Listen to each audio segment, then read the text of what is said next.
dividendos e que o valor distribuído pode variar de empresa para empresa e ao longo do tempo, dependendo da saúde financeira da companhia.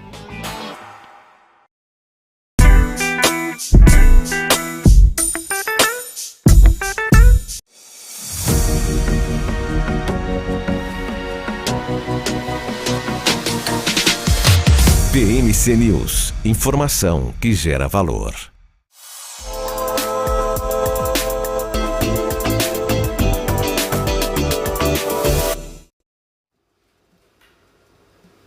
Olá, muito boa tarde, seja bem-vindo ao BMC Marketing.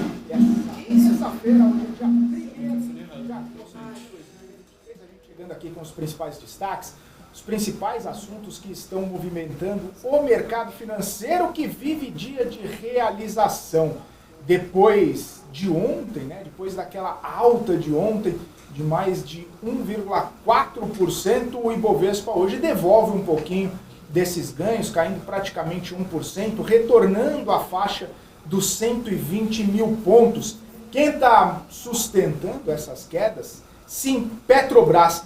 Petrobras que está caindo mais de 2,5% agora, depois de muita especulação a respeito de mudança na política de preço, a respeito de mudanças no preço do combustível, principalmente sustentado com a defasagem da gasolina, com a defasagem do óleo diesel que está sendo praticado atualmente. Cerca de 80 centavos no diesel, mais de 75 centavos na gasolina, cerca de 20% desses combustíveis em defasagem em relação ao que está sendo praticado no cenário internacional.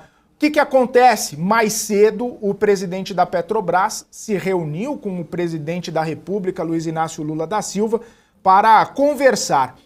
Dizem que, na verdade, o próprio Jean Paul Prats falou que não conversou a respeito de política de preços, nem de reajuste de preços com o presidente Lula, que a conversa se deu a respeito do programa de aceleração de crescimento e alguns investimentos estratégicos da companhia. Agora, o que ele disse também? Que se sente muito confortável com o preço atual dos combustíveis, se sente confortável com a volatilidade dos preços que está acontecendo ao longo dos últimos dias, com essa oscilação para cima, esse reajuste para cima no preço do barril do petróleo, também com a queda no dólar, isso tentando equilibrar, que não equilibra, mas Jean Paul Prats disse que está muito confortável com essa situação, que não existe necessidade de fazer nenhum tipo de aumento nos preços, pelo menos por enquanto. Agora, conversas de bastidores dizem que o assunto entre Lula e Jean Paul Prats foi, sim, política de preço de Petrobras, que Jean Paul Prats estaria preparado para fazer um reajuste nos preços para reduzir um pouco essa defasagem que está acontecendo entre os preços da petroleira nas refinarias e o preço praticado internacionalmente. Haveria essa redução, mas o presidente Lula não aceitou, pediu para refazer as contas, refazer os cálculos e aí manter o preço do jeito que está. Então, essas são conversas de bastidores, que o assunto foi sim o preço do combustível na Petrobras e, claro, um aumento de combustível no momento atual seria prejudicial para questões inflacionárias, seria prejudicial para o ambiente econômico, seria prejudicial, inclusive, para a imagem do governo que está tentando ter uma visão, ou pelo menos uma imagem um pouco mais voltada para a política econômica e do país. Enfim, o oficial é que não foi tratado, o extraoficial e bastidores é que sim foi tratada essa questão. O fato é que os investidores acabaram tirando um pouco o pé, estão vendendo suas ações, muitos investidores vendendo suas ações, e a Petrobras segue engatando um movimento de queda, principalmente com essa aversão ao risco que existe na companhia. E claro, a Petrobras ajudando a sustentar essa queda de 0,8% no Ibovespa neste momento. Interessante que houve um movimento importante em Petrobras, inclusive, retomando uma alta por 2 pregões consecutivos depois da queda da última quinta-feira. Na última quinta-feira, teve uma queda de mais de 5% nas ações da Petrobras, justamente sustentada pelas incertezas relacionadas à política de dividendos da companhia. Na sexta-feira, as ações já voltaram um pouco ao normal, já normalizaram, os investidores buscando novamente as ações de Petrobras. Ontem, depois de apresentada e oficializada a política de dividendos, os acionistas voltando para a Petrobras, tanto é que teve uma alta de mais de 4,5%. Agora, hoje, essa queda de 2%, provocada aí por uma certa aversão ao risco. Mas não é só a Petrobras que está caindo, a Vale também está caindo agora, justamente com tantas e tantas incertezas relacionadas à economia chinesa. Inclusive, uma notícia de agora há pouco é que uma das maiores construtoras da China está enfrentando dificuldade para honrar seus compromissos, e isso pode trazer dificuldades para uma das maiores construtoras da China. E aí, o mercado já se lembra de Evergrande, já se lembra de todas as consequências que aconteceram no setor imobiliário chinês e tira um pouco o pé, o que acaba pesando um pouquinho a respeito de Vale. Claro que a gente teve também PMI da China, trazendo uma percepção de mais desaceleração, contribuindo com essa percepção de desaceleração, o que acaba impactando também nas ações da mineradora. Hoje a gente também tem uma expectativa bastante grande em relação à decisão do Banco Central, que vai acontecer amanhã, mas hoje já começou a reunião do Comitê de Política Monetária. A primeira parte já foi concluída, o pessoal foi para o almoço, já voltou do almoço e está fazendo aquela famosa análise de conjuntura para poder tomar uma decisão bastante embasada no dia de amanhã. E claro, a gente vê essas expectativas, a gente vê as movimentações e vê que muitas empresas sensíveis ao juro seguem em queda neste momento, mas também, né, existe toda essa expectativa. Será que vai cair 25? Será que vai cair meio? Será que vai cair mesmo? Não, cair vai, porque o Marco Saravalli já disse que cai e quando ele fala, eu acredito. Falando no Marco Saravalli, eu quero já trazê-lo aqui para a nossa conversa, para a gente começar esse nosso bate-papo. Saravalli, seja muito bem-vindo. Sempre bom poder contar contigo aqui no nosso BMC Marketing. Boa tarde para você. Boa tarde, Felipe. Boa tarde a todos. Posso começar já com a última fala que você falou sobre o Copom, né? Pode. Até vou fazer um bastidor aqui. Lógico que eu não posso revelar nomes, né? Mas eu estava conversando com um cliente, nossa, essa semana, se me fala a memória, ontem, particularmente, ele falou assim, Marco, o que você acha de tem algumas opções, né? Opções de Copom, e são explosivas, né? Ele falou assim, você acha que existe alguma possibilidade, que está pagando muitas vezes, a possibilidade de manutenção, porque se vier manutenção praticamente é como ganhar na loteria sozinho, né? Eu falei, não, você praticamente vai jogar dinheiro fora. Como o Felipe falou, não existe a possibilidade, acho que hoje podemos dizer que é zero, né, a possibilidade, a probabilidade de ocorrer manutenção dos juros. E eu acho que a gente pode até trabalhar com alguma expectativa de ser ainda mais agressivo, né? Mas, de novo, por conta de toda essa discussão, não façam apostas, não acredito, acho que não vale a pena, mesmo sendo uma probabilidade que você vai ganhar sozinho, né, uma proporção muitas vezes maior, mas hoje, no cenário que a gente tem, né, lembrando como o Felipe falou, já estamos no meio da reunião, seguindo agora para a parte da tarde, não existe essa possibilidade, tá? Então, se você estiver olhando aí na pessoa física, olhando um pouco para esse mercado de opções, né, para o Copom, que a gente chama, não tem esse cenário. O cenário está dividido entre 0,25 e 0,5. Não faria essa aposta como alocador, como estratégia, nem como realmente o pessoal gosta de comprar aquele pozinho, né? Aquela opção que pode explodir. Tem outras opções, então compra uma put lá longe, enfim, tem outras oportunidades. Agora, opção de manutenção desse Copom está descartado, tá? Não existe esse cenário. É aquela história, né, Saravalli? Quando você vai ganhar, você ganha um pouquinho junto com todo mundo, é melhor do que perder tudo sozinho também, né? Porque vai haver aumento de taxa de juros, não existe nenhuma possibilidade de ter manutenção. Até porque, se houver uma manutenção da taxa de juros, pensando num cenário aqui, Saravalli, entre nós, manutenção de taxa de juros, o day after, quinta-feira, o que acontece com o mercado financeiro? Aquela pergunta super simples, né? O que acontece com as expectativas? A gente fala do setor empresarial, a gente fala dos varejistas, a gente fala uma série de setores, não só da economia, mas político também, com bastante expectativa pela queda do juros. Se isso não acontece, frustra a expectativa e aí já tende a passar uma falta de credibilidade do Banco Central. O que aconteceria no day after se não houvesse corte de juros? E até tem saído já alguns índices de confiança, sobretudo hoje, e a confiança mostra que o segundo semestre não vai ser tão fácil assim, né? Como a gente tem discutindo. Tem uma chance muito grande do segundo semestre ser um crescimento muito modesto, ou algo bem próximo de zero, na comparação trimestral. Agora, se a gente tiver realmente uma surpresa muito negativa, porque acho que existe um consenso hoje no Brasil, de novo, a gente precisa entender por que o Banco Central chegou nesse patamar, mas existe um consenso que os juros do Brasil é muito alto, né, que realmente começa a machucar muito o empresariado, começa a destruir a geração de emprego, começa a trazer imprevisibilidade. Então, existe um consenso que a gente precisa caminhar para um patamar menor. Então, vamos pegar aqui 4 cenários, tá, pessoal? Se tiver... Eu acho que os 2 cenários da ponta eles são agressivos e por mais que seja até uma boa notícia, eles poderiam ser mal vistos na quinta-feira porque são cenários que não estão sendo precificados. Então, tanto o cenário de manutenção como o cenário de queda de 0,75, os dois poderiam trazer volatilidade e queda para a Bolsa. Ah, Marco, mas por que 0,75? Porque aí realmente é erro, falta de comunicação. Então, se vier realmente um exagero, 0,75, com todo esse discurso de parcimônia do Banco Central, quinta-feira é queda para a Bolsa. Manutenção e 0,75.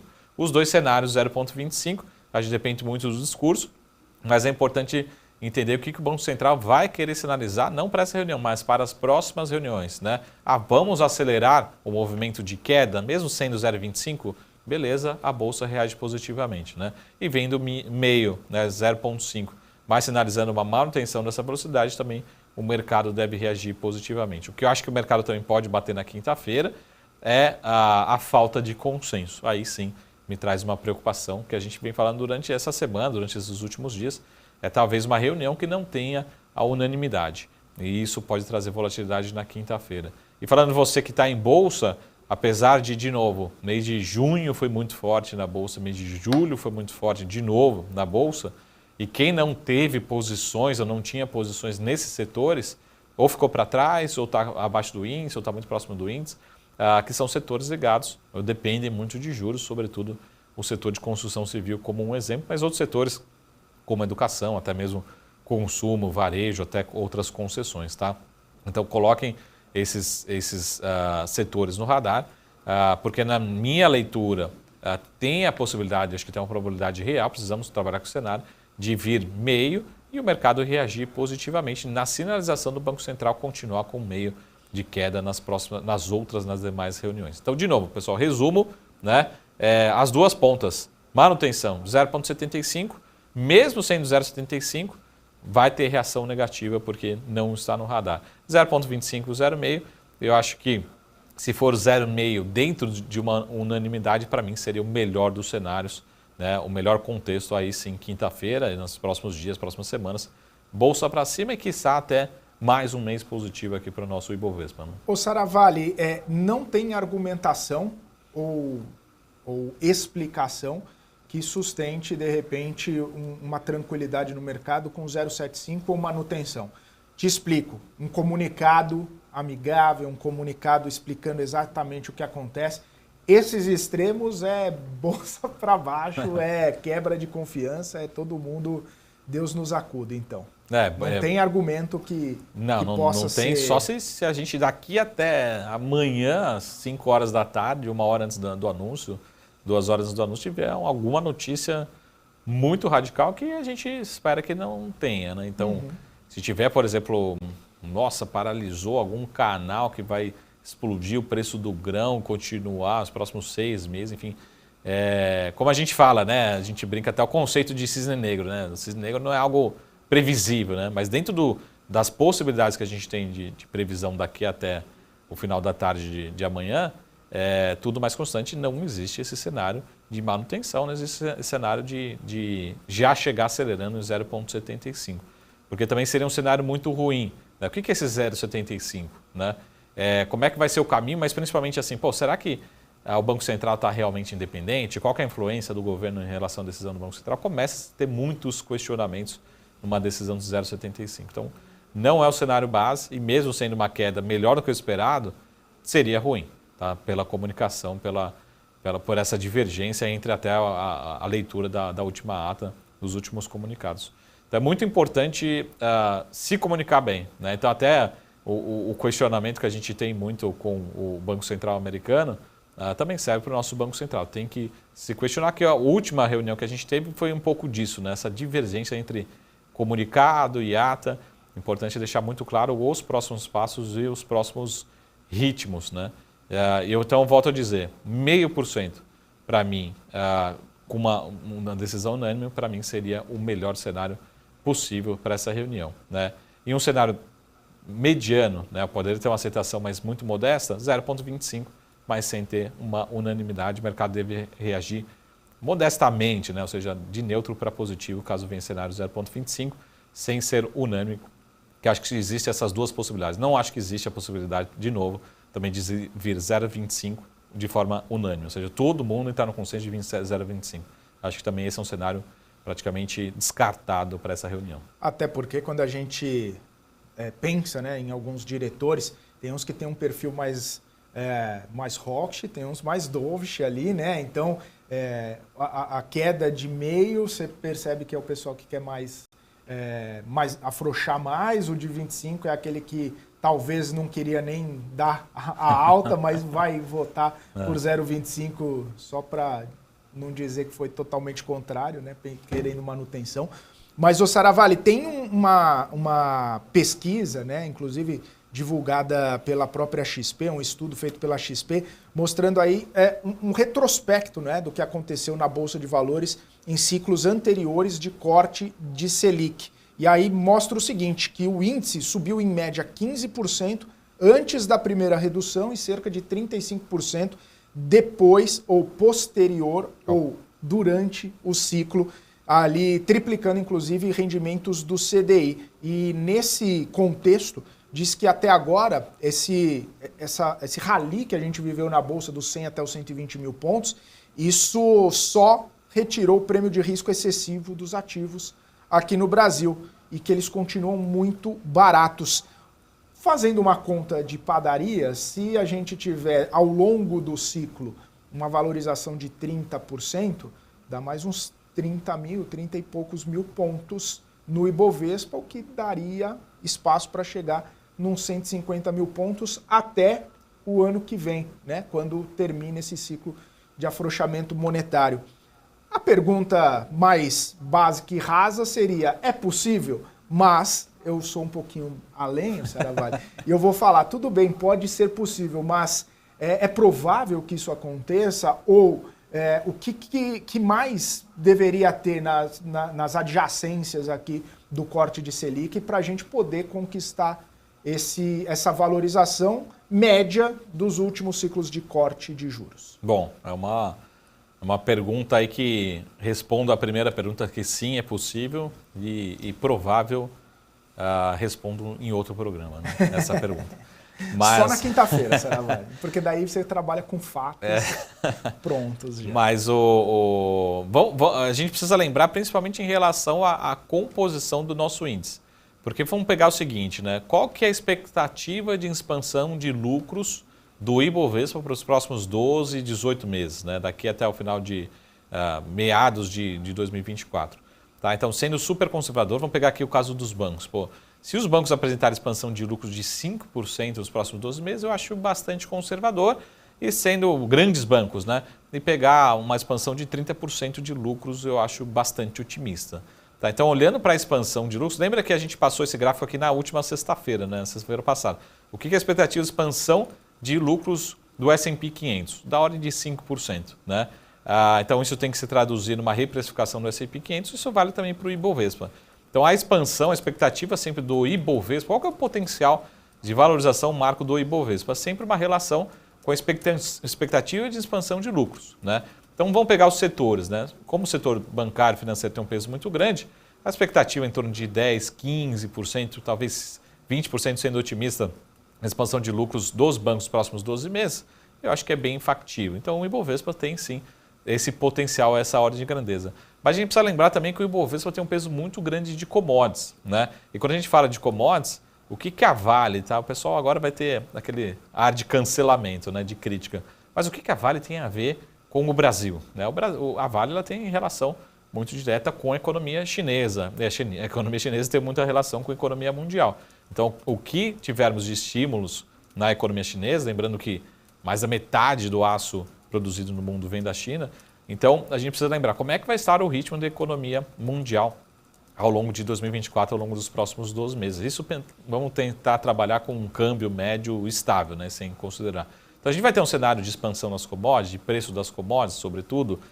Temos esse cenário? Temos, né? Ou de estabilidade. Até ontem a gente estava falando sobre petróleo aqui, teve um relatório novo do Goldman Sachs colocando novamente o preço do petróleo para cima, né? Parece que o petróleo ele vai para os $80, aqui volta para 85, todo mundo começa a revisar para cima, né? Agora é 90, 93. Então se a gente tiver esse cenário, né, duplo, vamos pegar aqui dois setores.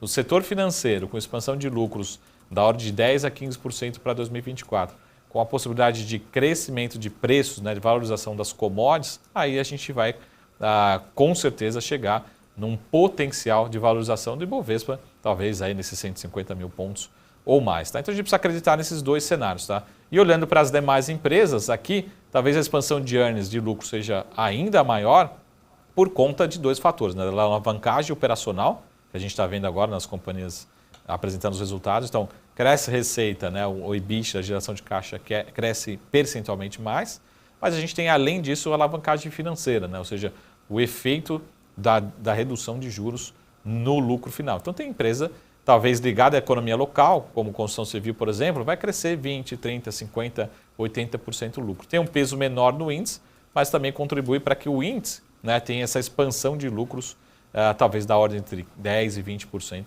ao longo dos próximos 12 meses. Então, respondendo a sua pergunta, possibilidade tem, probabilidade, né, depende de mundo, depende de diversos fatores, né, mas é um cenário que ele tem uma probabilidade relativamente grande de acontecer. Tá? O difícil também é entender a intensidade. Né? A gente vai chegar nesses 150 mil pontos daqui a um mês, daqui a 2 anos, daqui a 3 anos, né? Mas sim é um cenário que tem uma probabilidade razoável de acontecer, olhando para a expectativa de expansão de lucro das companhias acelerado por esse processo de redução de juros. Tá? Então, esse é o nosso cenário que a gente tem. E como você falou, Felipe, vamos pegar o Ibovespa nesse mês de julho agora, né? E comparar com o CDI, qual foi o retorno dele? A gente está falando também de algumas vezes o CDI. Tá? Então, eu acho que vai muito em linha com esse estudo da XP, que mostra que quando a gente começa esse processo de redução da Selic, tem uma probabilidade muito grande, pelo menos dentro dos meses, ou dentro de algum período de 3, 6 meses, né, do Ibovespa performar, ter alguma performance 2, 3, 4, 5 vezes o CDI do período. Né? E lembrando, se o Ibovespa está subindo 3, 4%, né, num período, quer dizer que tem algumas ações subindo 1%, mas também tem ação subindo 10%, que é aquele famoso stock picking, né? Ou seja, nesse movimento também de queda da Selic, né? Vou ser bem radical aqui, parece que nessa primeira pernada tudo meio que subiu junto. Né? Então tivemos várias valorizações, cada uma num ritmo, mas tudo subiu junto. E agora, talvez já nesse começo de queda da Selic, a gente vai ter que começar a ser seletivo para saber não só os papéis que estão muito baratos, mas tem esse argumento, né, de expansão de lucro forte daqui para frente. Tá? Então, resumo a sua pergunta. Possível né? Provável que aconteça, né? Mas difícil é entender a velocidade dessa precificação desse cenário, né? De quanto tempo que ele leva para acontecer. Maravilha, Marcos Saravalho. Eu tinha alguns questionamentos ainda, mas como a gente está quase indo para o intervalo, eu só vou deixar uma pulga atrás da orelha da nossa audiência e da sua orelha também, viu, Marcos Saravalho? Eu só tenho um ponto. Porque... não é atrás, não é dentro da orelha. Não é... Porque eu estava vendo no mensal aqui no Ibovespa, de 2020 para cá, a gente teve algumas oportunidades em que a Bolsa se valorizou 4 meses consecutivos. Estamos num momento agora, a gente teve essa valorização desde março, abril, maio e junho, na verdade, aqui ó, abril, maio, junho e julho, e aí agora nós estamos em agosto começando. Então a gente teve 3 oportunidades que subimos 4 pregões, 4 meses consecutivos, e no quinto mês caiu, viu, Saravalli? Numa oportunidade, 3 meses consecutivos. Na outra oportunidade, 1, 2, 3, 4, 5 meses consecutivos. E em uma oportunidade, uma vez consecutiva, uma vez só, né? Então, Saravalli, para quem tem superstição, para quem é supersticioso, vamos ver se a gente engata o quinto mês consecutivo agora em agosto, já capturando esse ambiente econômico de corte de juros propício, nesse ambiente que você bem comentou, e vamos ficar de olho, porque se vier 5 meses consecutivos de queda, aí o investidor não aguenta. Isso desde 2020 para cá, tá? Tem um outro retrospecto, mas isso é só de 2020 para cá. Então, com esse dado, você que está nos acompanhando, me fala se você é supersticioso, você acha que a gente vai engatar o quinto mês consecutivo de alta ou não. E com essa provocação, esse dado, a gente vai agora para um rápido intervalo. Você que está nos acompanhando, continue aqui com a gente, porque o intervalo é rapidinho.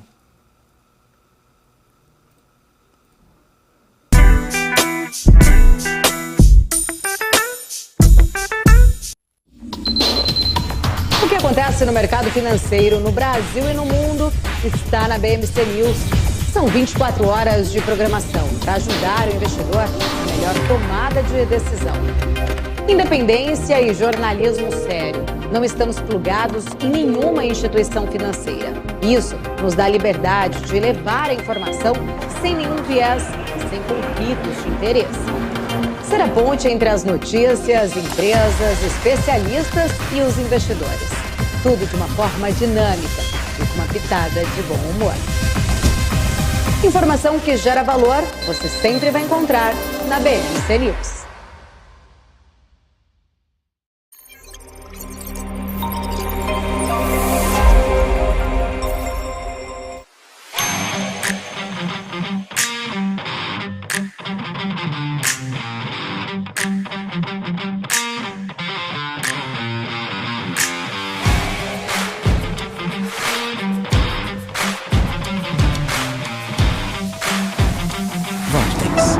Beyond.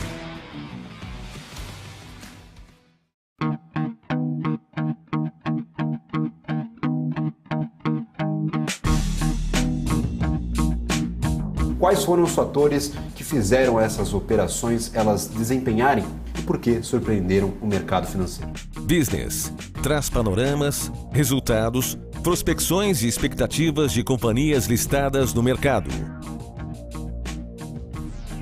BMC News. Informação que gera valor. Quem só vê o BTG como um banco de investimentos, não vê todos os benefícios que ele pode oferecer. Aqui você tem a liberdade de ligar a qualquer hora. E tem a confiança de contar com o time BTG.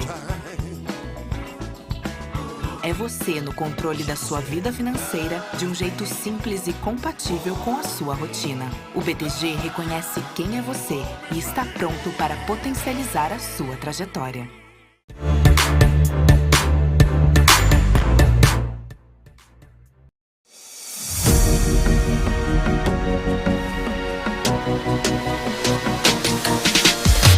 BMC News. Informação que gera valor. Muito bem, de volta aqui na nossa programação BMC Market ao vivo, 3 horas e 4 minutos. A gente agora já convida o nosso convidado, a gente já convida a participar aqui do BMC Market, o Alexandre Espírito Santo, economista da Orama, aqui conosco. Alexandre, seja muito bem-vindo, muito boa tarde para você. Como vai?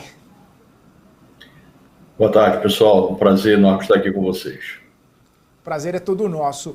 Alexandre, acho que o mercado está monitorando, e praticamente a gente só fala nisso nessa semana, é a expectativa para o Copom. A gente estava tentando traçar alguns cenários aqui a respeito dessa decisão do Comitê de Política Monetária de amanhã, principalmente tentando compreender os argumentos, a reunião de conjuntura, a análise de conjuntura que é feita hoje pelo Banco Central. Os argumentos que o Banco Central tem na mão para promover esse início do ciclo de corte de juros, eles, na sua percepção, eles subsidiam um corte de 25, de meio? Quais seriam esses argumentos na sua visão, quais são os principais argumentos, na sua visão, para esses cortes, esse corte que deve vir amanhã? Bom, vamos lá. A gente acredita que o Banco Central fará um corte de 25 pontos. Há espaço para ele fazer 50? Sim, até existe, uma vez que o cenário de inflação está mais favorável, né? Não totalmente benigno, mas certamente mais favorável. Porém, o que a gente precisa entender é que o Banco Central, este Banco Central, ele traçou uma estratégia. E, nesse aspecto, se a gente observar o último encontro, né, a reunião 255, que aconteceu há 45 dias atrás, qual foi o comunicado do Banco Central? O que ele sugeriu é que sim, estamos próximos da inflexão, porém, ela será feita com parcimônia. E aí, até brinquei hoje com os meus alunos aqui de manhã, né, estamos voltando aqui às aulas, eu falei, olha, se você pegar qualquer dicionário, está escrito lá que parcimônia é algo que demanda cautela. Então, nesse aspecto, eu acho que seria muito difícil para o entendimento, né, que o Banco Central iniciasse essa inflexão já com 50 pontos. Então, provavelmente, seguindo essa estratégia que ele traçou, e nesse sentido a gente tem que elogiar o Banco Central, porque você pode ter aqui e acolá alguma crítica, mas ele conseguiu trazer a inflação para números bastante razoáveis. Então, eu imagino que essa distensão se inicia com 25, e aí sim, pode ser que ele, no seu comunicado, e aí vai depender um pouco, né, da dissidência, eu imagino que terá uma dissidência amanhã no Copom, aí a gente pode até especular que a próxima reunião de setembro seja uma queda de 50. A nossa visão aqui na Orama é que esse processo que se inicia amanhã, muito provavelmente, vai levar a Selic até o ano que vem a uma taxa de 9%, a Selic terminal. Alexandre, muito boa tarde. A pergunta é como é que na quinta-feira, a gente lógico vai acompanhar aqui na BMC a reação dos mercados, enfim, dos ativos, mas como é que fica a reação do governo em relação à decisão desse Copom? Porque se vier 0,25, será que os indicados, né, desse atual governo, a diretoria do Banco Central não vai começar a ser fritado? Falar assim, pô, a gente foi indicado e vocês não tomaram nada na decisão, porque se vier 0,25 vai ser aquela... Teoricamente, essa é a pergunta, né? Vai continuar aquela chuva de críticas? Como é que vai ser o relacionamento na quinta-feira da reação não nossa, mas do governo em relação à decisão do Copom? Pois é, essa sua pergunta é excelente, porque tem a ver com uma questão política, né? O Banco Central, ele vem sendo criticado desde o iniciozinho desse governo, que a diretoria, sobretudo o presidente Roberto Campos Neto, vem sendo criticado por uma parte importante, né? Não somente o presidente da República, mas outros, né, próceres, né, do Partido dos Trabalhadores e também ministros, né? A própria ministra Tebet, ela vem sugerindo que o Banco Central está equivocado, o vice-presidente. Então, você tem razão, né? Agora, eu acho que o ponto que é importante é que esses dois novos diretores que assumiram, né, eles têm que entender que há um processo em curso, né? A nossa inflação estava extremamente elevada. Se nós observarmos no iniciozinho do ano, qual era a projeção de IPCA? Era um pouco acima de 6. Mais do que isso, é de 2024 e é de 2025. Agora, o que a gente tem? Nossa projeção aqui na Orama, por exemplo, é encerrar esse ano a 4,8. Ano que vem, a gente já está falando de inflação a 4. Né, dentro da meta. A 4,8 já está ali triscando o teto da meta.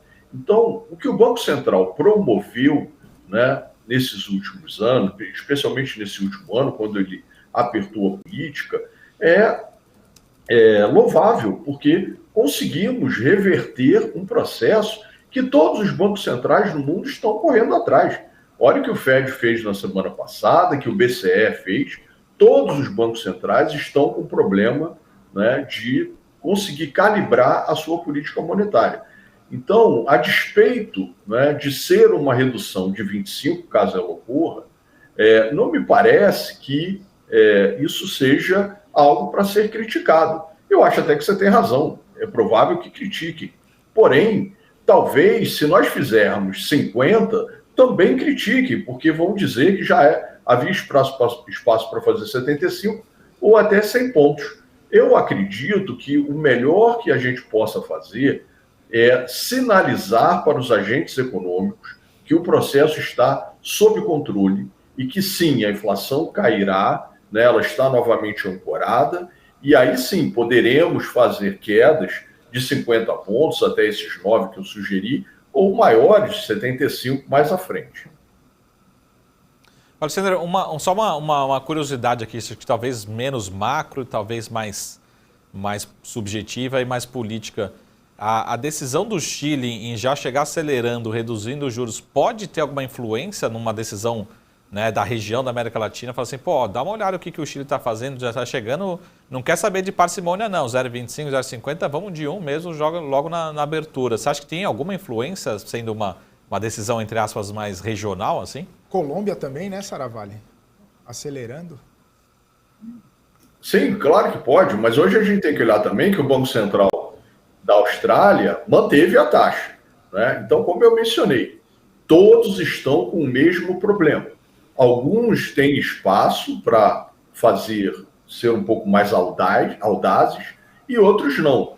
Me parece que o nosso Banco Central, ele, como foi o primeiro, né, a começar uma política de aperto, porque, vejam, a gente não pode esquecer que grande parte dessa inflação que aí está foi incentivada também pelos bancos centrais. Quando veio a pandemia, os governos começaram a fazer uma política fiscal extremamente frouxa, né, expansionista, fazendo aqueles chequinhos lá, ajudando a sociedade corretamente, e os próprios bancos centrais, né? Brinco muito aqui com os meus alunos, jogando dinheiro de helicóptero. O que o Fed fez é algo que a gente jamais viu um banco central fazer. Todos eles fizeram, né? Nesse sentido, boa parte dessa reflação, que é a inflação que surge depois de uma recessão, veio também por conta dos bancos centrais. Lembrem, o Banco Central dos Estados Unidos, o Fed, ele criou uma prescrição chamada Forward Guidance, e esse Forward Guidance trouxe, inclusive, muitos problemas, inclusive para o sistema bancário americano. Agora, o que o nosso Banco Central fez?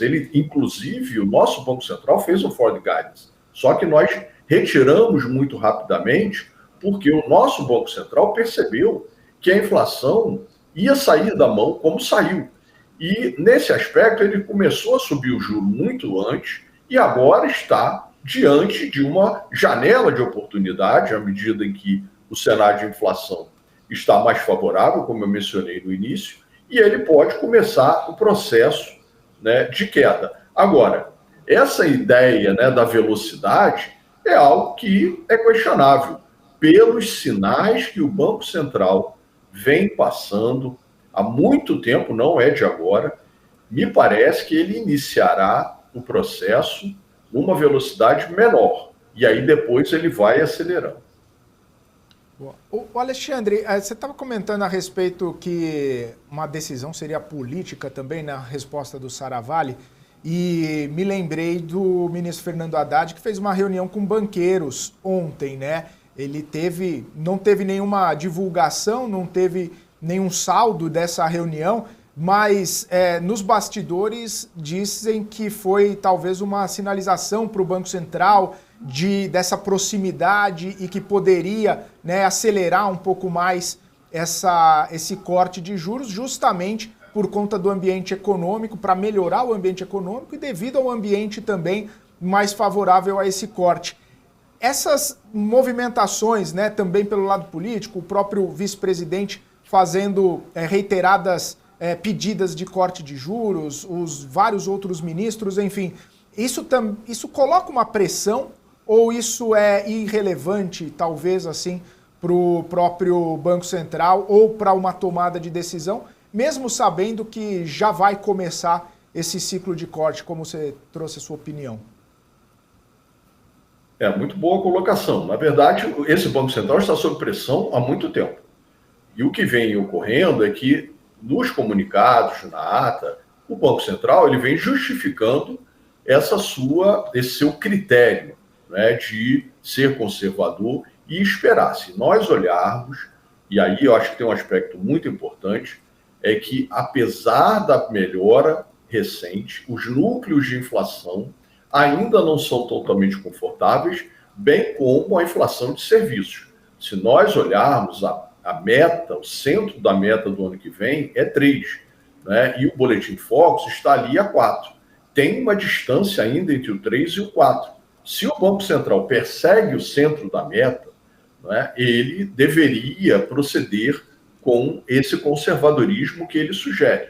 Agora, é claro, nós tivemos uma decisão muito recente que o Banco Central, a partir de agora, não olha mais ano calendário, né? Sob esse aspecto, ele pode, sim, começar a reduzir o juro, porque ele não está olhando mais dezembro de 2024.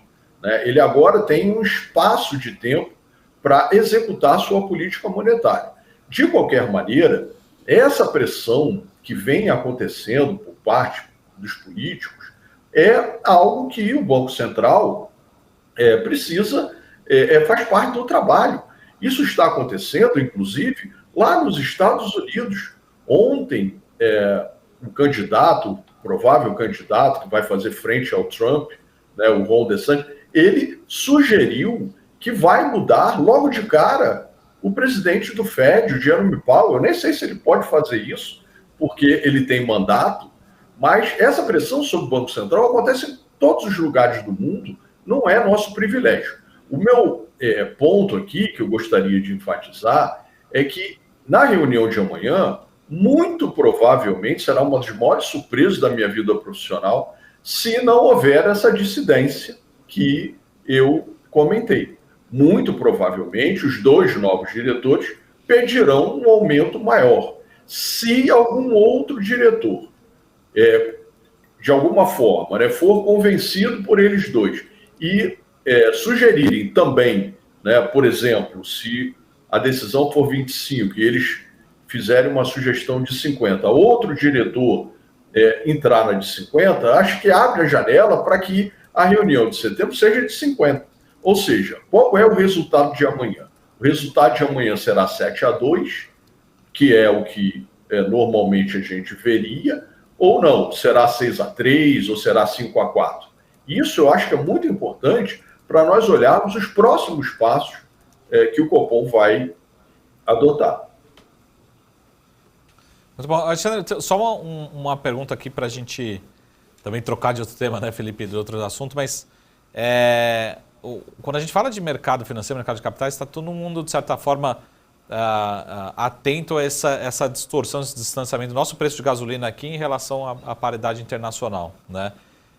Você acha que existe a possibilidade de passar a reunião do Copom e aí o presidente da Petrobras fala assim, bom, agora já passou a reunião do Copom, estou liberado para reduzir pelo menos essa distância, aumentar um pouquinho o preço da gasolina, ou particularmente estamos descartados essa possibilidade? Porque ele vem dando sinais que, pelo menos o que a gente vem mostrando, o BMC, a mídia vem mostrando aqui, eu acho que a relação entre governo, principalmente o presidente Lula e o presidente da Petrobras, já esteve melhor, né? Então acho que é essa a leitura.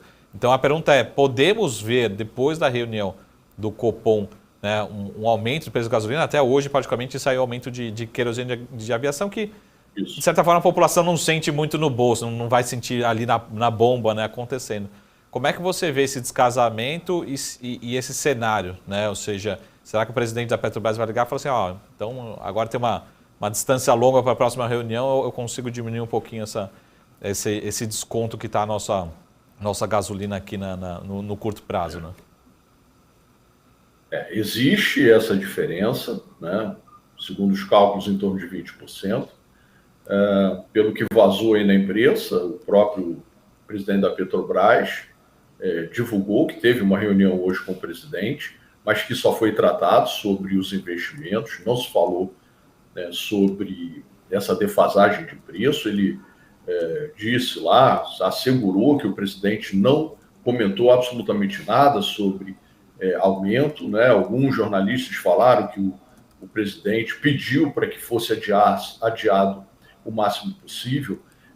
Eu, sinceramente, eu tenho muita preocupação, já coloquei isso em algumas entrevistas, porque é importante a gente entender como será o processo, né, de apressamento que a Petrobras vai fazer. Ela agora acabou de divulgar a maneira como fará o dividendo, que me parece que foi bem aceita pelo mercado, similar a algumas empresas, as principais empresas internacionais, porque está vinculado ali ao fluxo de caixa, e também esse processo de recompra, que é parecido com outras empresas. Agora, a sua pergunta é importante, porque tem dois aspectos que eu tenho me perguntado e não tenho observado tanta preocupação em relação à inflação. Quais são esses aspectos? O primeiro deles tem a ver com o que está acontecendo lá na guerra entre Rússia e Ucrânia, não é? Porque a Rússia começou a bombardear lá armazéns, né, que tem onde estão grãos, não é? Isso é ruim, né, sob qualquer aspecto, mas especialmente em relação à inflação, por conta dos grãos, isso bate nos alimentos. A Rússia também está ali pressionando em relação aos graneleiros, aos navios graneleiros.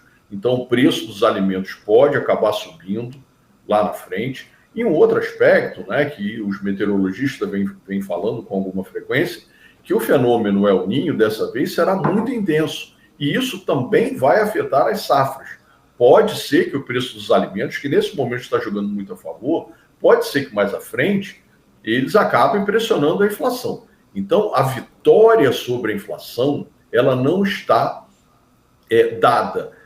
Inflação a gente tem que tratar com cuidado durante muito tempo, até que nós tenhamos, de alguma maneira, todo o processo sob controle. Tem algo que joga muito a favor nesse momento, também tenho questionado por que as pessoas não falam, que joga a favor da inflação que são os IGPs, né, da Fundação Getúlio Vargas, eles estão deflacionados. Isso é muito favorável porque evita aquele contágio, aquela contaminação, né, como eu falo aqui com os meus alunos, né, você, de alguma maneira, na economia brasileira, você criou um processo, né, de gravidez de um índice sobre o outro. Porque na hora que os IGPs puxam, como foi no ano passado, muitos dos itens que fazem parte do IPCA, eles são corrigidos pelos IGPs. Neste momento, nós temos o inverso, né? Os IGPs eles estão muito favoráveis e não haverá esse contágio. Então, a gente precisa contrabalançar, não é? Da mesma maneira que tem vetores puxando a inflação provavelmente para cima, como esses que eu citei, existe também os IGPs jogando, neste momento, de forma favorável. Alexandre, só uma última provocação agora, acho que menos economia, mais provocação mesmo. Lógico que também reflete na economia. Mas a Petrobras, diversas companhias, talvez todas, né, a gente está citando muitos investimentos na transição energética, na economia verde, mas ao mesmo tempo quando a gente fala assim, eu vou subsidiar a gasolina que é um ativo, um combustível fóssil, né? Ou seja, contra o discurso de transição energética, né? Você está subsidiando uma queima de combustível que é poluente, enfim. Como é que isso pode prejudicar também a imagem? Você não acha que contradiz muito com o discurso da própria companhia, se subsidiar a gasolina, enquanto todos os investimentos programados para a transição energética, como é que pode ser a percepção, né, no famoso conceito ESG, né? Pois é, esse assunto é maravilhoso porque existem muitos economistas e analistas de mercado, inclusive um professor muito, muito famoso, né, o Damodaran, que criticam essa coisa do ESG desse jeito, né? Essa coisa tão rígida que as pessoas normalmente conduzem a conversa. Contradições vêm existindo ao longo desse processo, porque se nós observarmos, há pouquíssimos meses atrás, o governo ele fez um programa de incentivo ao carro popular, né, como foi chamado, que também me parece um contrassenso. Né? Se nós estamos, esse governo prometeu, né, vir com essa pegada mais limpa, né, como é que você subsidia automóveis? Porque a classe baixa, ela não vai comprar automóvel de 70, 80, 90, 100 mil reais. Então, na verdade, o que você fez? De alguma maneira, você precisava desovar os estoques que estavam abarrotados lá das montadoras. Você fez esse programa que sinaliza também uma contradição. Então, de contradição em contradição, a gente vai levando. Me parece, né, que a Petrobras, que se vende, e eu acho que é bastante razoável que se venda, como uma empresa, né, de energia, não uma petroleira, uma petrolífera, né, que ela precisa, sim, sinalizar com boas práticas de governança e de ESG no geral. É difícil porque, neste momento de transição, há uma transição na empresa. A gente não pode esquecer, né, que até muito pouco tempo atrás, a empresa não tinha, por exemplo, uma diretoria, né, de conformidade, governança.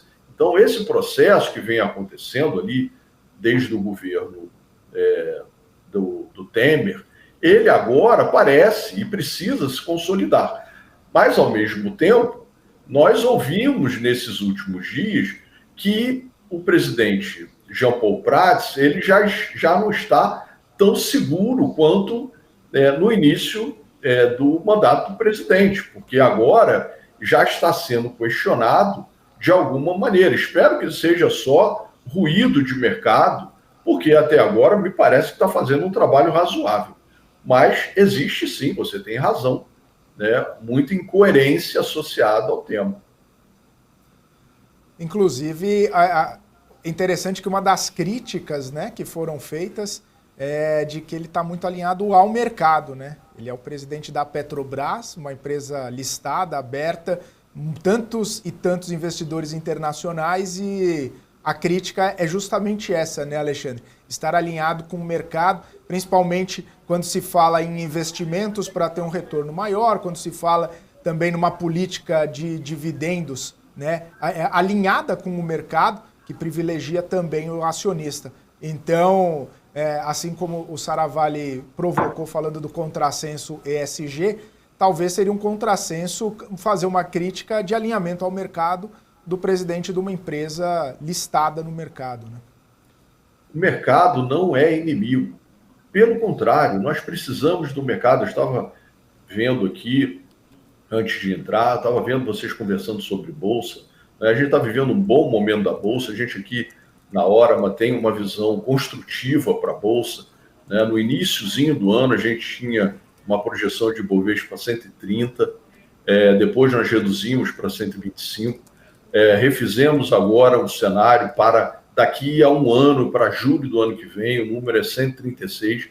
A gente acha, sim, que esse processo, né, de distensão da política monetária, essa queda de juros, vai ser bastante positiva para a Bolsa. É óbvio que não vai ser uniforme, teremos aqui e ali, né, alguma volatilidade, né, mas eu acredito, sim, que o mercado de capitais do Brasil precisa ser incentivado. E a Petrobras, como uma das suas principais empresas, não pode se furtar a participar desse processo, né? Então, essa crítica, né, de sempre, né, que o mercado age de uma maneira, né, com especuladores, essa ideia, né, de que o mercado está cheio, repleto de especuladores, de manipuladores, é errônea, né? E esse inclusive, um dos meus objetivos, quando eu estou lecionando para essa garotada aqui, explicar para eles que o mercado financeiro e o mercado de capitais é uma maneira extremamente poderosa de fazer a economia do país crescer,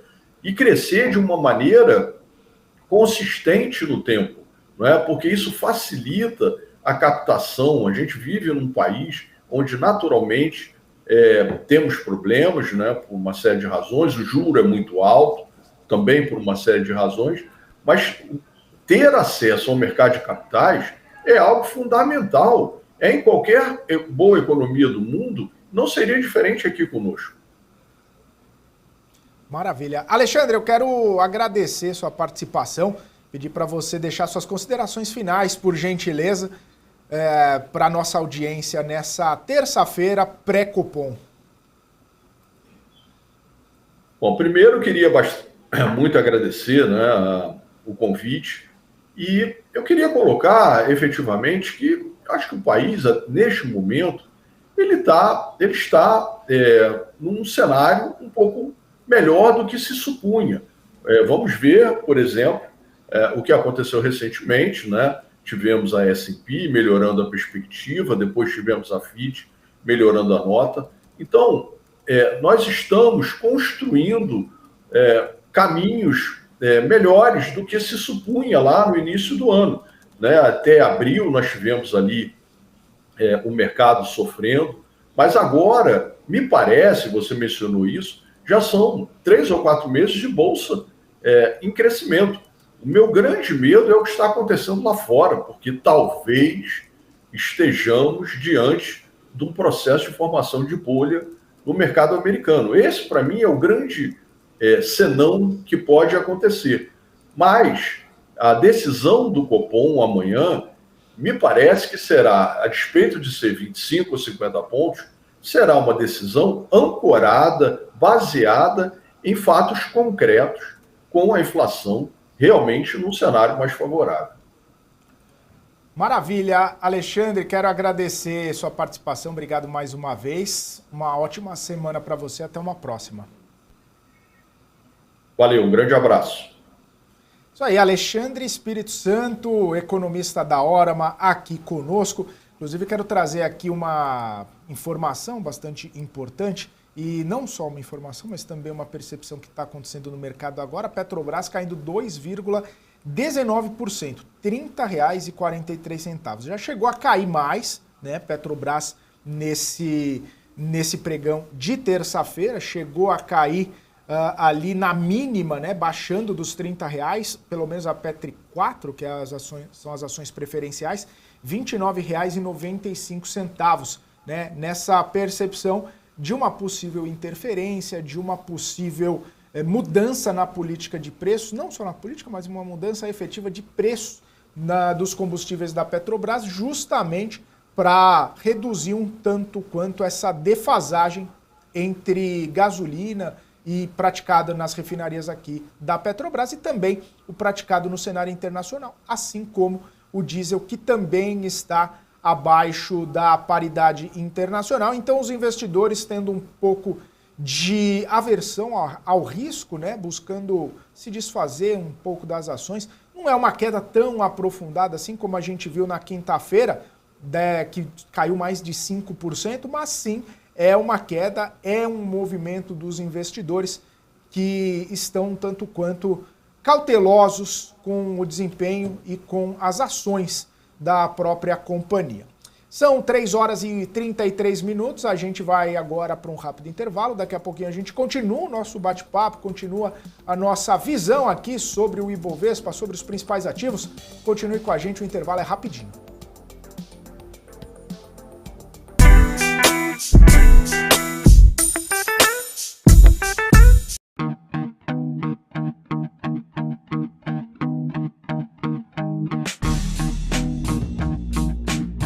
Quais foram os fatores que fizeram essas operações elas desempenharem e por que surpreenderam o mercado financeiro? Business traz panoramas, resultados, prospecções e expectativas de companhias listadas no mercado. BMC News. Informação que gera valor.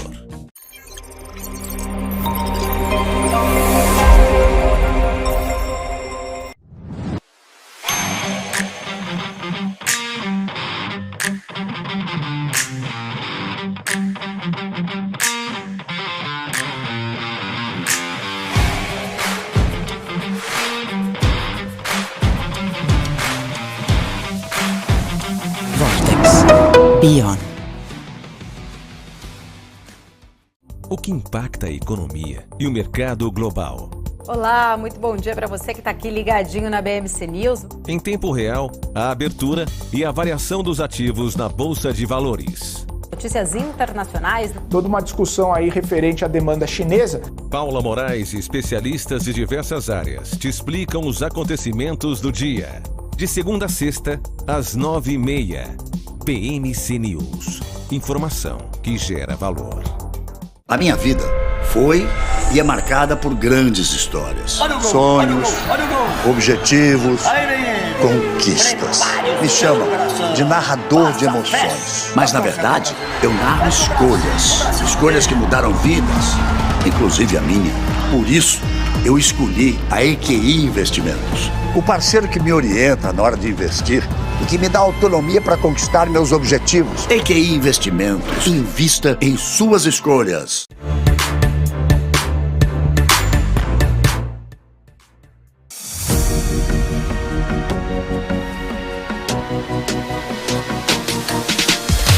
PMC News. Informação que gera valor. Muito bem, estamos de volta aqui na nossa programação, ao vivo, BMC Market, 3 horas e 36 minutos. Eu fazia uma provocação no primeiro bloco a respeito do desempenho do Ibovespa de 2020 para cá, né? Mensalmente, quando o Ibovespa tinha 4 meses consecutivos de alta, geralmente vinha um tombo. E aí eu fiz uma avaliação melhor aqui, a gente teve alguns eventos. No primeiro evento, lá começando em abril de 2020, subiu 4 meses consecutivos, caíram 3. Depois, a gente começou um novo movimento de 4 meses consecutivos de alta em março de 2021. Subiram 4 meses, aí caíram 5 meses consecutivos em 2021. Em 2022, a gente teve 4 meses consecutivos de alta, começando ali no mês de julho. E aí caíram 2 meses consecutivos de alta. Começamos esse ciclo de 4 meses de alta de 2023 porque, pelo que a gente percebe, foi uma vez por ano. De 2023 a gente começou aqui no mês de abril. Abril, maio, junho, julho. Marco Seravalli, a gente pouco provável de ter 2 meses, 3 meses ou até mesmo 5 meses de queda nesse ambiente econômico que a gente estava falando. Será que a gente vai quebrar esse tabu, pelo menos de 20, 21, 22, e termos 5 meses consecutivos de alta? Isso aconteceu lá em 2019 e nunca mais. Você acha que nesse ambiente que a gente estava falando, né, onde quando a maré sobe, todos os barcos sobem junto com a maré, e que a gente tem essa melhora de perspectiva para o Ibovespa, talvez a gente engate mais meses aí de alta e não tenha o tabu da correção no 5º mês? Até tem uma frase que dizem que é do José Safra, né? Me corrijam se for outro autor, mas dizem que em mar calmo nunca se fez bons marinheiros, né? Então, tudo segue numa tendência de alta, e fala, pô, tá todo mundo acertando, né? Lógico que numa tendência de alta fica tudo muito mais fácil. A gente acha que tem muito mais prós do que contras para acreditar que a gente pode ter mais um mês de agosto positivo para o nosso Ibovespa. Tudo mais constante, acho que talvez o que possa trigar alguma realização de lucros é um movimento externo, né? Vamos lembrar que, lembrando hoje de manhã, a gente teve PMIs ali, atividade na China que continua assustando. Então, se não vier nenhum estímulo mais forte, o que será das commodities nesse segundo semestre? Né? Tudo mais constante, né? Será que a China vai continuar desapontando, trazendo volatilidade para esse mercado? A Vale não tem força ali para dar ganho no nosso long short, né? Hoje, particularmente, está dando bom porque a Petrobras está caindo mais do que a Vale. Mas, particularmente, a Vale não tem sustentação. A Vale ali nos 70, rompe um pouquinho, já volta para baixo, não consegue engatar uma alta consistente. Então, o que poderia trigar. Mas, e o lado externo, a gente sempre lembra, pessoal, eu falei que várias vezes durante o mês de julho, julho, historicamente, é um mês calmo, é um mês que não traz grandes oscilações, e a gente viu isso. Tivemos vários triggers positivos, a bolsa foi positiva, lá fora ajudou, mas foi nada espetacular. Meses de agosto até novembro, historicamente, tendem a ser meses mais voláteis, para esse S&P 500 oscilar mais, e a gente acaba acompanhando. Pode ser meses positivos? Sim, tá? mas são períodos de maiores oscilações dentro do ano, tá? Julho e junho, particularmente, principalmente julho, são meses até que a gente consegue medir índices de volatilidade menores. Então, acho que temos muitos argumentos, né? A Selic talvez continue sendo o principal fator catalisador que deve continuar impulsionando a Bolsa, porque qual que é o recado desse mês de agosto, né? Que vai cair a ficha? Pô, meu retorno lá na renda fixa, ali no super conservador, no pós-fixado, daqui a pouco não vai existir mais o famoso 1% ao mês. Então eu preciso correr para outras alternativas, e essas alternativas estão na renda fixa, estão investimentos alternativos, fundos imobiliários e uma parte na Bolsa. O próprio movimento de realocação das carteiras vai trazer essa demanda adicional por renda variável no mês de agosto, daqui até o final do ano. E por fim, o que pode trazer alguma volatilidade é alguma decepção nessa temporada de balanço que a gente não viu ainda, uma grande decepção, né? Então tivemos o caso Americanas, tivemos algumas poucas decepções ali no primeiro trimestre, né? Mas talvez o mercado acordando ainda que talvez a economia real, como a gente até está vendo nos índices de confiança, ainda não se mostrou ainda tão otimista para esse segundo semestre. Então temos alguns catalisadores, mas muito mais fatores para acreditar que vamos continuar a tendência de valorização, né? Também no mês de agosto. Agora aquele recado também, né? Mês de junho muito forte, mês de julho também muito bom, né? A expectativa é que agosto tenha a possibilidade de ser positivo, mas dificilmente na mesma intensidade, né? Então esses argumentos mostram que talvez a gente tenha o que eu esperaria, um mês positivo, né? Mas também nenhuma grande força para impulsionar os ativos com altas bastante expressivas. Tivemos algumas ações, sobretudo aquelas com menores pesos, né, nos índices ou até mesmo fora do índice, que foram as ações que mais subiram. Se a gente fizer um filtro do que foi o mês de julho agora, a gente vai ver várias ações subindo 20%, 30% ou mais, mas com peso muito pequeno no índice ou fora mesmo do Ibovespa. Então essa percepção que a gente tem de agosto. Mas em resumo, né, toda a expectativa leva a acreditar que a gente pode ter sim mais um mês de agosto, mais um mês positivo, né, em bater novos recordes, né? Até olhando um pouco para a política, né, o que pode ser a política? Né, aprovação de fato, finalizando o arcabouço, reforma tributária, talvez uma agência de risco que começa a se mexer, fala, pô, a Fitch fez o movimento, o que eu vou sinalizar? Boletim Focus, né, sinalizando uma inflação muito mais bem comportada, Copom começando a queda de juros. Então, todos esses argumentos levam a acreditar que a Bolsa tem mais potencial, pelo menos no curto prazo, né? Então, se fosse jogar numa aposta, eu acho que podemos ter sim mais um mês, né, consecutivo de alta.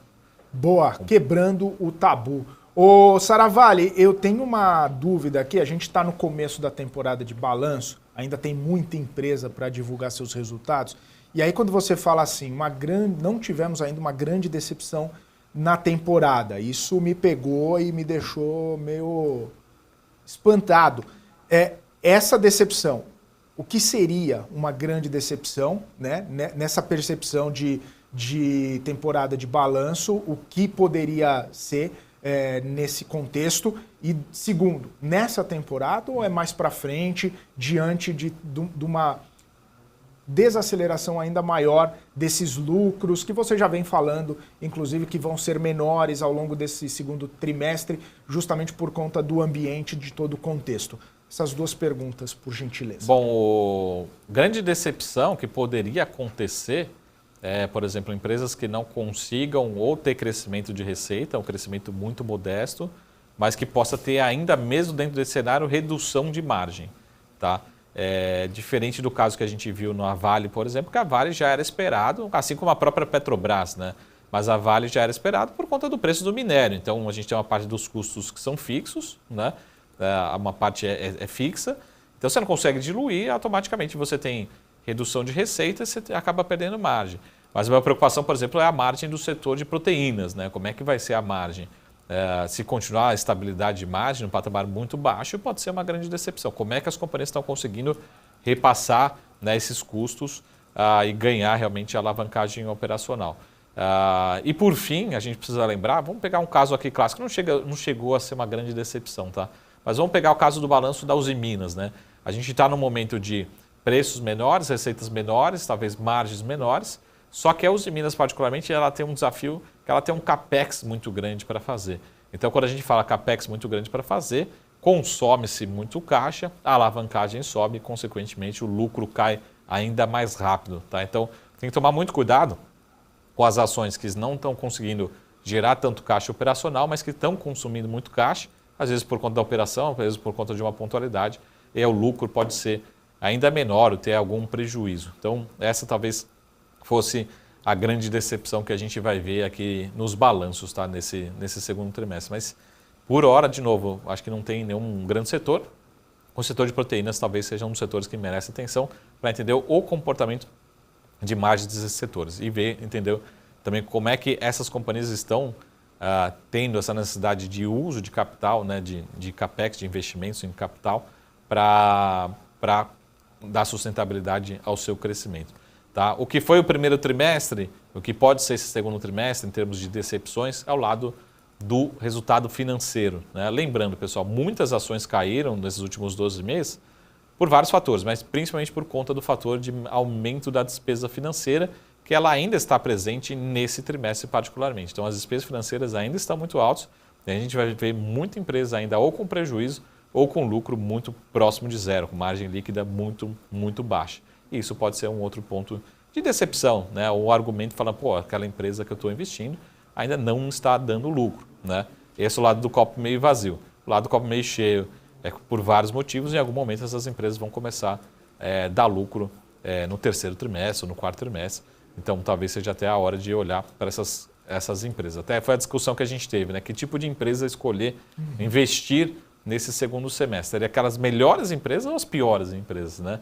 Porque talvez as piores empresas, ou que estão com margens mais apertadas, são também aquelas que podem ter maior evolução, melhora, né? Expansão nesse segundo semestre.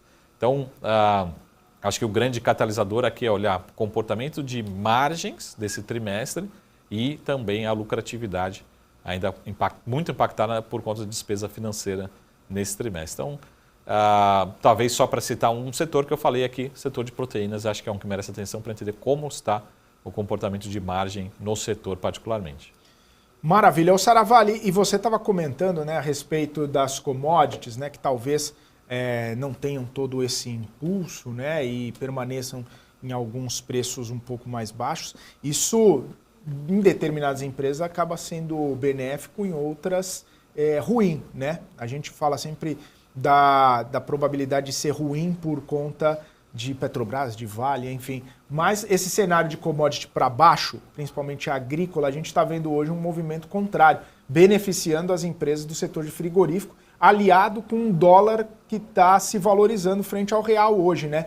Num contexto global em que o dólar está se valorizando e a commodity agrícola, principalmente os grãos, para baixo, a gente vê algumas empresas subindo mais de 2% no setor de frigorífico, principalmente Minerva, JBS, que tem essa exposição um pouco maior também. BRF também subindo, hoje, agora caindo. Virou, né? Só porque eu falei. Mas enfim, a Marfrig também subindo um pouquinho, mas perdendo um pouco do fôlego. Anteriormente eu estava vendo, estava até um pouco mais alto. Mas essa exposição acaba sendo boa, né? Quando você olha o milho caindo, você olha commodities agrícolas, principalmente os grãos caindo, para essas empresas acaba sendo uma boa movimentação, né? É justamente isso. Eu acho que a leitura vai ser em relação a esse... De um lado, a gente tem o custo, que pode ser benéfico, né? Lembrando que tem todo o ciclo do gado. O ciclo do gado ele é diferente no Brasil, de outros países, sobretudo dos Estados Unidos, estão em momentos diferentes.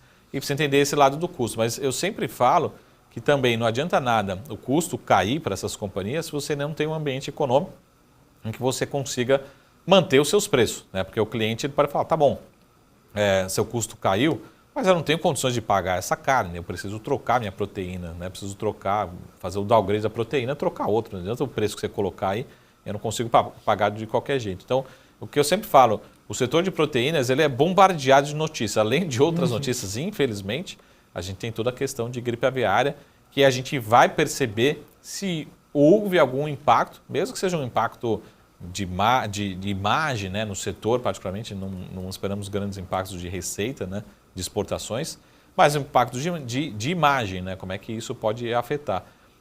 Mas, particularmente, a gente acho que não tem um ambiente ainda que a gente gostaria de ver para as companhias abertas de forte expansão de lucratividade operacional dessas companhias. Então, acho que o recado vai ser uma sinalização de melhora de margens, mas ainda muito gradual. É uma notícia benéfica para o setor, né, mas ainda um ambiente ainda bastante fraco no Brasil e no mundo em relação a o que pode ser de margem. Né? Lembrando que esse setor trabalha com margens muito, muito apertadas. Né? Então, a gente está, teoricamente, no low do ciclo em várias regiões, mas essa é a preocupação. Temos espaço para ter o dobro de margem daqui a 12 meses? Essa que é a dúvida.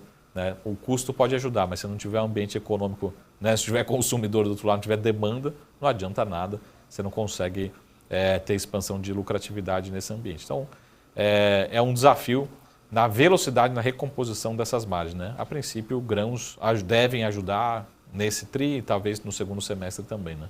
E a gente fica monitorando o dólar, Saravalli, porque essa aversão global aí ao risco, né, por conta de vários dados chineses ainda mostrando desaceleração, isso melhora, claro, o cenário para as exportadoras, mas o dólar que estava ali na casa dos 4,69, 4,70, 70 e pouco, já está quase voltando para os 4,80, né? Então, essa expectativa, né, com a desaceleração da economia chinesa faz com que os investidores se voltem, obviamente, para as moedas mais fortes, se volte para o dólar e aí, né, acaba beneficiando as exportadoras. Inclusive, sobre isso, teve uma notícia, né, que o Banco do Povo da China e também a administração estatal de câmbio de lá se reuniram para estabelecer algumas metas econômicas para o resto do ano, medidas, inclusive, para apoiar o setor imobiliário. Era a grande expectativa, né? Como que vai ficar essa situação de estímulos lá na China diante de tantos dados fracos, né? E ainda com um setor imobiliário fragilizado, grandes empresas encontrando dificuldades. Essa pode ser uma tônica também dos próximos meses, que vai servir de trigger aí para Vale, para siderúrgicas e também ajudar a compor aquele quebra-cabeça, aquele jogo de xadrez que a gente falou do Ibovespa nas alturas, Saravalli. O recado para o segundo semestre é quem que vai puxar o Ibovespa, né? Se a gente está acreditando nessa valorização do Ibovespa, você fala, tudo bem, né? Mas a Vale está praticamente parada. Né? Então, será que a gente tem argumentos para a Petrobras continuar puxando mais 30%, 40% para cima? Vai continuar puxando o Ibovespa para a Petrobras? Acho que a discussão não é muito mais essa. Né?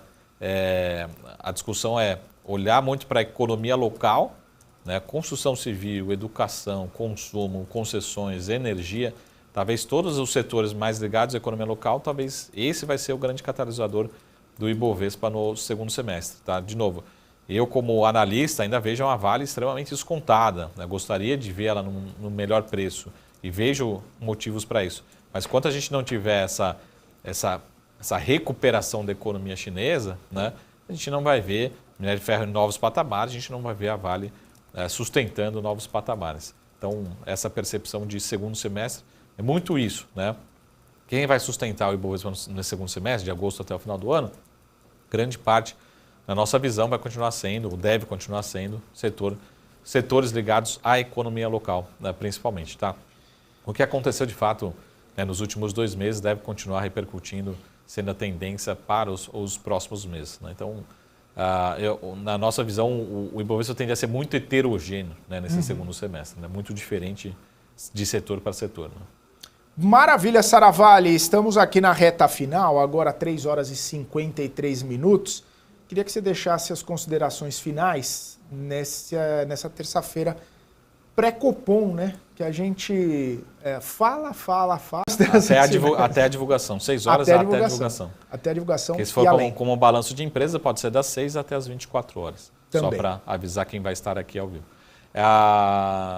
Então, recado, pessoal. O que eu falei aqui no começo, primeiro bloco do market, se vier realmente um corte de meio, que é um cenário possível, e sendo unânime, na nossa opinião, o mercado tende a receber muito bem na quinta-feira, e os setores para você estar posicionado, construção civil, educação, consumo, varejo e outras ações ligadas ao consumo interno. Tá? Esse continua sendo um recado, um cenário possível, né? E a gente vai entender com o Copom, né, entre os diretores, se é um cenário provável, né, mas eu ainda espero unanimidade em relação a um corte de 50 basis points. Tá? Esse é o cenário que eu praticamente espero que ocorra nessa quarta-feira.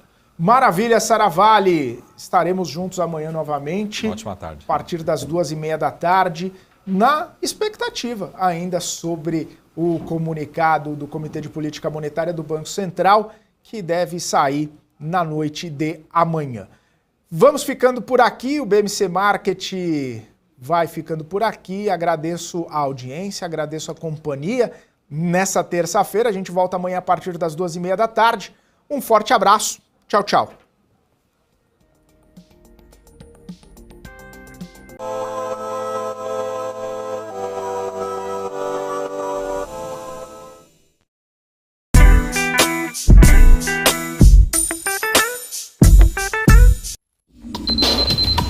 O que acontece no mercado financeiro no Brasil?